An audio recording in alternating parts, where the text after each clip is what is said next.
పిల్లల్లో రక్తహీనత, పోషకాహార లోపం తగ్గడంతో పాటు శారీరక, మానసిక ఎదుగుదల మెరుగుపడాలంటే ఆల్బెండజోల్ మాత్రలు తప్పనిసరిగా అందేలా చూడాలని సిద్దిపేట జిల్లా కలెక్టర్ హైమావతి అన్నారు. మాత్రలు వేయడంలో నిర్లక్ష్యం వహిస్తే చిన్నారుల ఆరోగ్యంపై తీవ్ర ప్రభావం పడే అవకాశం ఉందన్నారు. తల్లిదండ్రులు తమ పిల్లల బంగారు భవిష్యత్తు కోసం ఈ విషయంలో తప్పనిసరిగా శ్రద్ధ తీసుకోవాలని కోరారు. జాతీయ నులిపురుగుల నివారణ దినోత్సవం పురస్కరించుకుని వైద్యశాఖ ఆధ్వర్యంలో సిద్దిపేట జిల్లా కొండపాక మండలం దుద్దెడ ప్రభుత్వ పాఠశాలలో నులిపురుగుల నిర్మూలన మాత్రల పంపిణీ కార్యక్రమాన్ని నిర్వహించారు. ఈ కార్యక్రమానికి జిల్లా కలెక్టర్ హైమావతి ముఖ్య అతిథిగా హాజరై విద్యార్థులకు ఆల్బెండజోల్ మాత్రలు అందించి అనంతరం మాట్లాడారు. జిల్లా వ్యాప్తంగా అన్ని పాఠశాలలు, అంగన్వాడీ కేంద్రాల్లో 1 నుంచి 19 సంవత్సరాలలోపు పిల్లలందరికీ ఉచితంగా ఆల్బెండజోల్ మాత్రలను పంపిణీ చేస్తున్నట్లు తెలిపారు.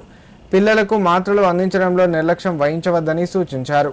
ఈ సందర్భంగా పాఠశాలలోని విద్యార్థులను చురుకుగా తీర్చిదిద్దుతున్న ఉపాధ్యాయ బృందాన్ని కలెక్టర్ అభినందించారు.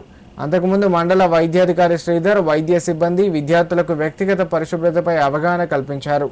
ఈ కార్యక్రమంలో పాఠశాల ఇన్ఛార్జ్ ప్రధాన ఉపాధ్యాయురాలు రజని, ఎంఈఓ శ్రీనివాసరెడ్డి, విద్యార్థులు పాల్గొన్నారు. ఈరోజు నేషనల్ డీవార్మింగ్ డే సందర్భంగా దుద్దెడ హై స్కూల్లో మనము ఈ ప్రోగ్రామ్ ఏర్పాటు చేయడం జరిగింది. ముఖ్యంగా ఏంటంటే డీవార్మింగ్ డే నాడు మనం జిల్లాలో మొత్తం 2,12,000 మంది పిల్లలు ఉన్నారు. అంటే anganwadi 1 to 19 years target group అనమాట. వీళ్ళందరికీ కూడా ఈరోజు ఈ ఆల్బెండజోల్ టాబ్లెట్స్ ఇవ్వడం జరుగుతుంది. ముఖ్యంగా ఏంటంటే పిల్లల్లో నులిపురుగుల నివారణ కోసం ఈ ప్రోగ్రామ్ ఏర్పాటు చేయడం జరిగింది. పిల్లలు ఆరోగ్యంగా, ఆనందంగా, హ్యాపీగా ఉండటం కోసం, హెల్తీగా ఉండటం కోసం ఉంది.